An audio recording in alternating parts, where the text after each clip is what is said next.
नमस्कार दोस्तों, स्वागत है आप सभी लोगों का हमारे चैनल पर। दोस्तों, यदि आप जीवन में कुछ नया सीखने का चाह रखते हैं तो चैनल को जरूर सब्सक्राइब करिएगा। अयोध्या में राम लल्ला की प्राण प्रतिष्ठा में घर घर पहुंचे अक्षत चावल के दाने का क्या करे, उसका पूजन विधि क्या है। पंडित प्रदीप मिश्रा जी अपने कथा में चावल के कई ऐसे प्रयोग बताते हैं जिसे करने से लोगों को मनोवांछित फल की प्राप्ति होती है। सभी देवी देवताओं की पूजा में चावल का उपयोग विशेष रूप से किया जाता है, इसके बिना पूजा पूर्ण नहीं मानी जाती है। चावल को अक्षत भी कहा जाता है और अक्षत का अर्थ होता है जो टूटा न हो। किसी भी पूजा में गुलाल, हल्दी, अबीर और कुमकुम के साथ ही अक्षत भी चढ़ाए जाते हैं। तो चलिए जानते हैं भगवान राम के प्राण प्रतिष्ठा में मिले चावल को क्या करे। गुरुजी ने चावल की पूजा करने का सबसे उत्तम विधि। 500 साल के लंबे इंतजार के बाद अब अयोध्या में रामलला की प्राण प्रतिष्ठा में केवल कुछ घंटे ही शेष रह गए हैं। रामलला की प्राण प्रतिष्ठा को लेकर अयोध्या नगरी सहित भारत के हर क्षेत्रों में हर्ष का माहौल छाया हुआ है। ऐसे में यदि आपके घर अयोध्या से रामलला का निमंत्रण पीले चावल के रूप में आया है तो आप रामलाल के निमंत्रण के इन पीले दानों से ही अपने घर के सभी रोग दोष समाप्त कर सकते हैं। ऐसा करने से न केवल आप पर प्रभु श्री राम की बल्कि उनके परम भक्त हनुमान की भी कृपा हमेशा बनी रहेगी। रामलला की प्राण प्रतिष्ठा से पहले हर किसी के मन में यह सवाल उठ रहा है कि आखिर इन पीले चावलों का करना क्या है।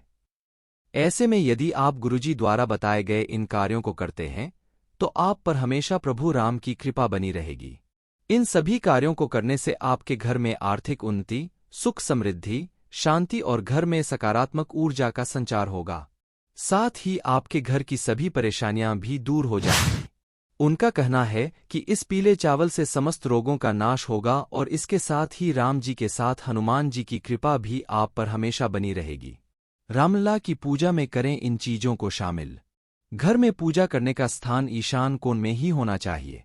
उत्तर और पूर्व दिशा के बीच का भाग होता है ईशान कोण। इस कोण को शुभ कार्यों के लिए सबसे उत्तम दिशा माना जाता है। इसी दिशा में आप पूजा के लिए मंदिर स्थापित करें। घर के इस हिस्से को हमेशा साफ सुथरा बनाए रखें। पूजा की सामग्री में सुपारी, मौली, कुमकुम, अक्षत, गंगाजल, तांबे के लोटे में जल, श्रीराम जी की प्रतिमा, देसी घी, धूप बत्ती, चंदन, फूल, फल, मिठाई, कपूर, घंटी, पूजा थाली, अगरबत्ती आदि जरूर रखें। 22 जनवरी के दिन अयोध्या में रामलाल की प्राण प्रतिष्ठा होने वाली है।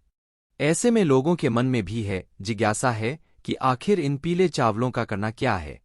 यदि आपके घर भी रामलला की प्राण प्रतिष्ठा का निमंत्रण पीले चावल के जरिए पहुंचा है तो आप रामलला के निमंत्रण के पीले चावलों को पूजन कक्ष या फिर मंदिर में रखें। घर पर प्राण प्रतिष्ठा पर किस तरह करनी होगी पूजा, किन किन बातों का रखना होगा खास ख्याल, पूजन सामग्री में क्या चीजें करनी होंगी शामिल।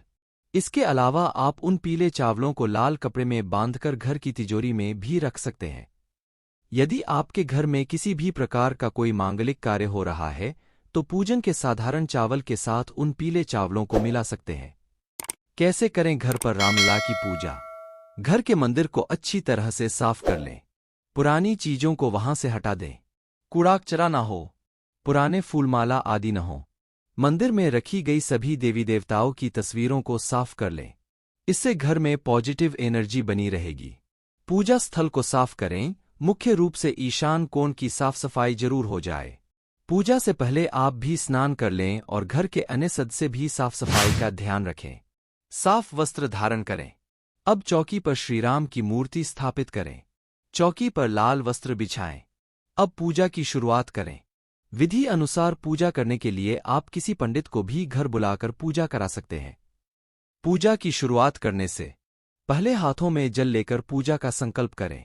दीपक, अगरबत्ती, धूप जलाए।